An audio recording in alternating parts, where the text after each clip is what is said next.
I still hear the sound the rope made against the radiator, a quiet, frayed tension cutting through the attic's air.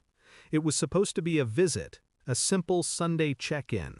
My brother's house always smelled like pine disinfectant and reheated regret. But that day, the air was still. Too still. I heard a muffled sound from above. Small. Weak. Not the sound of a child playing. When I climbed the stairs, the door to the attic was cracked open. Light flickered through the slit like a secret trying to escape.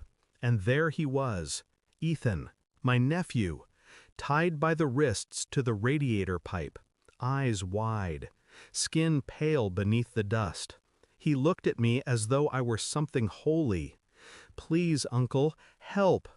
The words barely left his throat before I heard her footsteps behind me. Clara, my brother's wife. She didn't scream, didn't explain. She just walked in, slow, deliberate, and pressed her hand over the boy's mouth. Her eyes met mine. Cold, commanding. "Leave," she whispered. And I did. For the first time in my life, I obeyed something evil. That night, I didn't sleep. The attic burned behind my eyelids. Clara's face lingered there, beautiful in the way poison looks under glass. My brother, Mark, had always called her the best thing that ever happened to him. He was wrong. I tried calling him. He didn't answer. I tried again. Silence. The next morning I returned. The house looked normal. Too normal. Ethan was nowhere to be seen. Clara opened the door as if nothing had happened. Her smile was a blade. "Everything all right?" she asked. I looked at her hands. No marks, no guilt. Just calmness dressed as virtue. "I thought I heard something yesterday," I said. "Oh?" She tilted her head.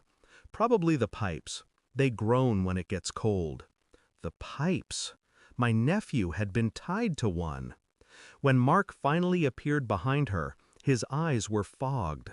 He looked sedated, detached, like a man living through someone else's dream. I asked about Ethan. "Clara took him to her sister's last night," he said. "They'll be back soon."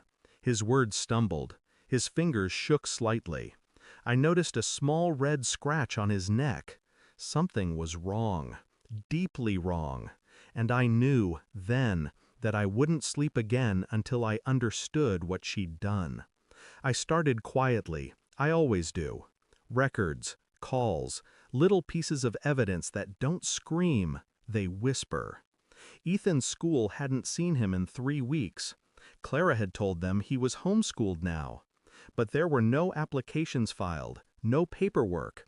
Mark's company payroll showed he'd taken out nearly $10,000 in cash withdrawals in the past month. The last transaction? 2 days before I found Ethan in the attic.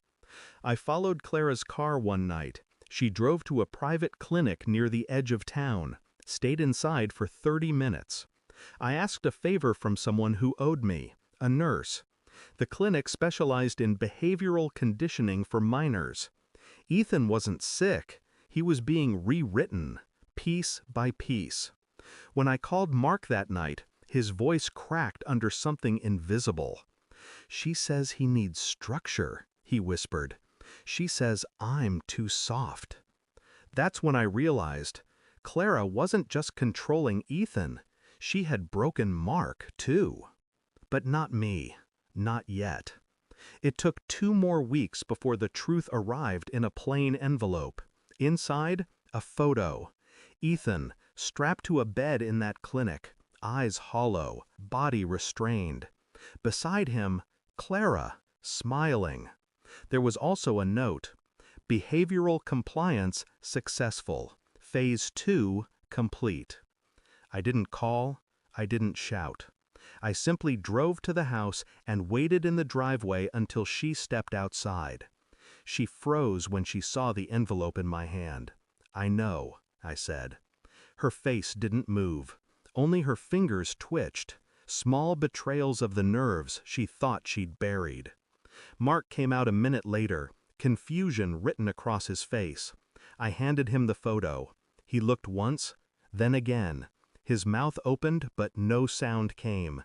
His world collapsed silently between his trembling hands. Clara reached for him, but he stepped back. The distance between them widened like a wound.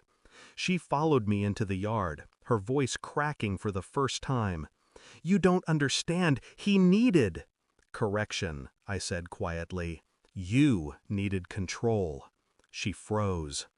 "I've already sent the files to Child Protection," I added, "and to your employer." Her face drained, slowly, beautifully. It wasn't satisfaction I felt, just release.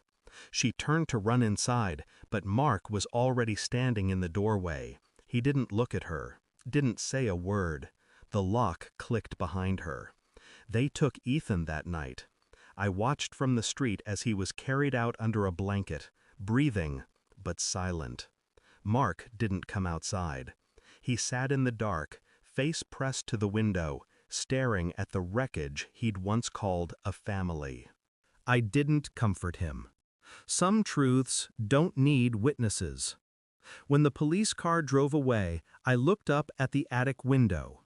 The rope was still there, hanging from the radiator pipe, slack now, like something that had finally exhaled.